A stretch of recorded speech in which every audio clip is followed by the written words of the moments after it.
টাকা পাঠাইছি, বাড়ি কই? এই ঘর কই? ঘর করে নাকি লিগা? টাকা কই?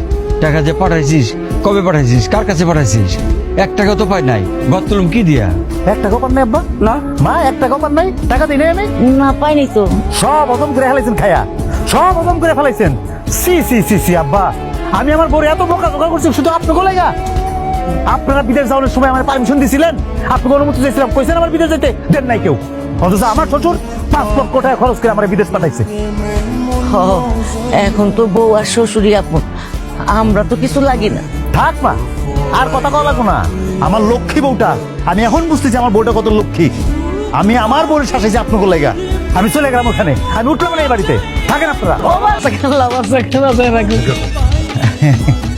কে কই কি আমার খিদা লাগছে, একটু খাওয়ানোর ব্যবস্থা করবা?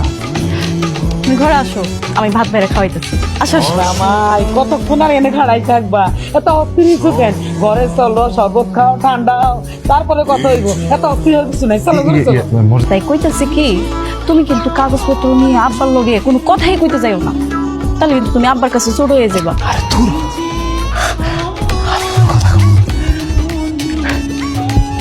সবই তো ঠিক আছে, তাই তুমি আর কয়টা দিন থাইকা এলে তো আরো ভালো ছিল, বেশি করে টাকা পয়সা নিয়ে যেতে পারো।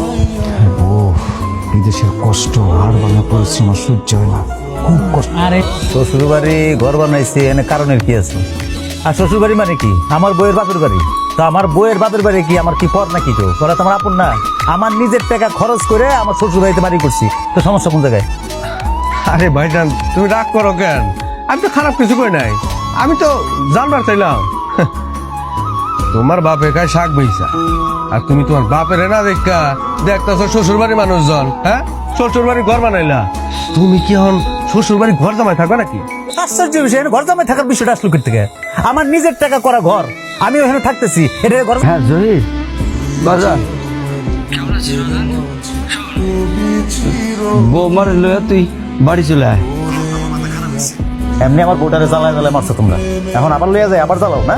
না না বাজান, আমরা তার জ্বালাবো কেন? তার তো আমরা জ্বালাই নাই। যে 5 বছর তুই বিদেশ ছিলি, ওই 5 বছরে বৌমা বড় জোর 5 সপ্তাহ এই বাড়িতে আসছিল। একটা কাটা কুটার কাম করতে দেয় নাই তারে।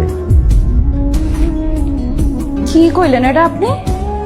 আমি মাত্র 5 সপ্তাহ ছিলাম, আমি যে বছরের পর বছর আপনাদের রাইন্দা খাওয়াইছি। হ্যাঁ, আর আম্মারও তো আমি সারা জীবন দেখলাম যে অসুস্থ হয়ে বিছানার মধ্যে পড়েই আছে, কোনোদিন তো আমি ওনারও সুস্থও দেখলাম না। না না বৌমা, এটা তুমি কি কইতেছ? তোমার শাশুড়ি তো সত্যি সত্যি অসুস্থ, ঢং করে পড়ে থাকবো কেন? মা গো, ডাক্তার দেখাইতে পারতেছি না দেখে পড়ে রয়েছে, ডাক্তারের কাছে লিয়ে যাবো, কি যে করি। দেখছো, তোমার কইছি না তোমার বাপ মা টাকা ছাড়া কিছু বোঝে না। তোমার যে বাড়ি যাইতে কইতেছে, এই টাকার জন্য যাইতে কইতেছে না। শুনো, আমার টাকা পয়সা কিচ্ছু লাগবো না, তুই খালি একবার আয়, তোরে পরানটা বইটা দেখি।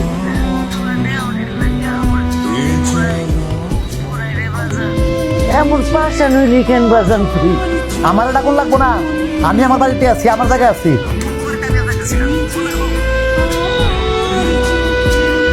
কাইটা দিল, কি করলো? আইব না। এই যে, একটা কাজের কাজ করলা, একটা বেড়া মানুষের মতন কাজ করলা। আমি না বুঝলাম না, একটা মানুষ সারাটা জীবন কেমন অসুস্থ থাকে? আমার মনে হয় কি, এই অসুস্থতার নাটক কইরা তোমার কাছ থেকে টাকা নেওয়া ধান্দা করে তোমার মা। অত সোজা? আমি বোকা তো না, আমি টাকার গাছ। হেরা খালি কইলো আর আমার ঝাড়ে দিল, আমি তাকে টাকা দিয়ে দিলাম। অত বোকা না আমি। থাক, অসুখ না, তুমি চিন্তা করো না। দাও ফোনটা আমার কাছে। খবরদার আর ফোন দিলে ধরবো না বললাম।